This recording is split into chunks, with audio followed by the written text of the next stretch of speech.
क्या हुआ जब प्राण प्रतिष्ठा से पहले साक्षात प्रकट हुए भगवान श्री राम। प्राण प्रतिष्ठा के दिन हुए इस चमत्कार को देखकर सभी लोग हैरान हैं।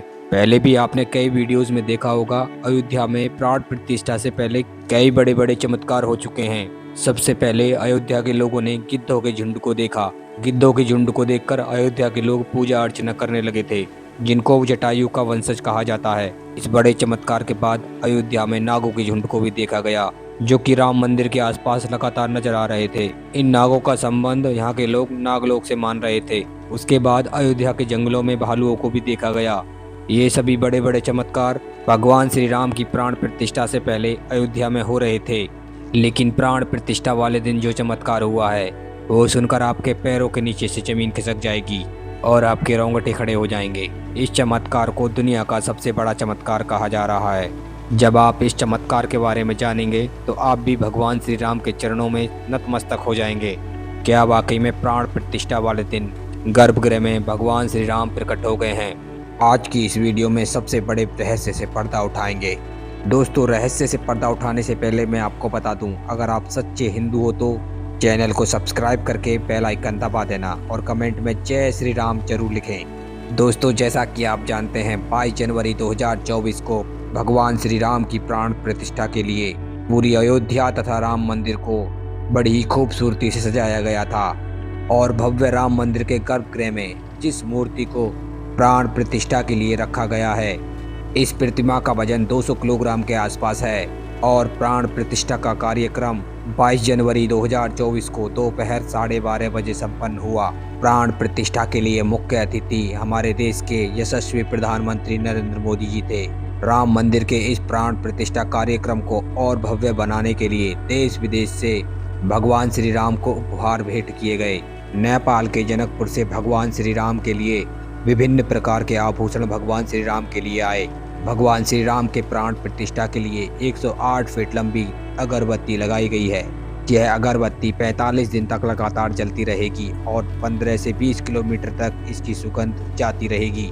राम मंदिर को एक 2100 किलो का घंटा भी भेंट किया गया है, जिसको बनाने के लिए 50 कारीगरों ने 4 साल तक काम किया। भगवान श्री राम के गर्भगृह के दरवाजों पर 100 किलो सोने की परत चढ़ाई गई है।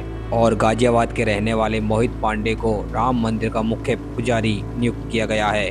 दोस्तों, देश के अलग अलग हिस्सों से भगवान श्री राम को भेंट किए गए उपहार देखने के लिए बड़ी संख्या में लोग अयोध्या पहुंच रहे हैं। और प्राण प्रतिष्ठा का कार्यक्रम पूरा होने के बाद सभी राम भक्तों का पिछले 500 साल का इंतजार खत्म हो गया।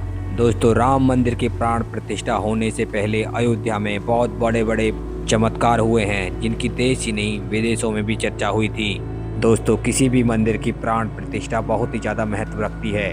दोस्तों, वीडियो में अंत तक बने रहना। अभी मैं आपको बताऊंगा कि प्राण प्रतिष्ठा से ठीक पहले भगवान श्री राम गर्भगृह में कैसे साक्षात प्रकट हो गए। दोस्तों, प्राण प्रतिष्ठा मंदिर में मूर्ति स्थापना के दौरान किया जाता है।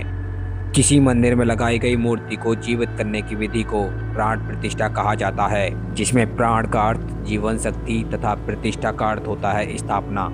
इस प्रकार प्राण प्रतिष्ठा का अर्थ जीवन शक्ति की स्थापना करना होता है या देवता को जीवन में लाना होता है। कोई भी मूर्ति बिना प्राण प्रतिष्ठा के पूजने योग्य नहीं होती है। ऐसा माना जाता है कि प्राण प्रतिष्ठा के बाद ही मूर्ति के अंदर जीवन शक्ति का संचार होता है और प्राण प्रतिष्ठा के बाद मूर्ति देवता के रूप में बदल जाती है। अर्थात प्राण प्रतिष्ठा के बाद भगवान श्री राम के इस भव्य मंदिर में भगवान श्री राम साक्षात विराजमान हो गए हैं। ये घटना भगवान श्री राम के प्राण प्रतिष्ठा से पहले की है। सुबह के 4 बज रहे थे। भगवान श्री राम के मंदिर का एक पुजारी जब भगवान श्री राम के गर्भगृह में पहुंचा तो उसने जो देखा, उसको देखकर उसके पैरों के नीचे से जमीन खिसक गई। उसने देखा कि रामलला की मूर्ति जिसकी प्राण प्रतिष्ठा होनी है, उसमें हरकत हो रही है। वो इस दृश्य को देखकर वापस भागा। जैसे ही उसने अन्य लोगों को गर्भगृह में बुलाया, भगवान श्री राम की मूर्ति में हो रही हरकत बिल्कुल शांत हो चुकी थी, मानो वहां से बिल्कुल अदृश्य हो गई हो। तो दोस्तों, इस प्रकार भगवान श्री राम की प्राण प्रतिष्ठा से पहले भगवान श्री राम गर्भगृह में साक्षात प्रकट हो गए। दोस्तों, रावण का वध करने के पश्चात भगवान श्री राम जब अयोध्या लौटे थे तो वो एक पुष्पक विमान से लौटे थे और भगवान श्री राम के आगमन की खुशी में पूरी अयोध्या को दुल्हन की तरह सजाया गया था। और भगवान श्री राम के आगमन की खुशी में लोगों ने दीपक जलाकर उनका स्वागत किया था।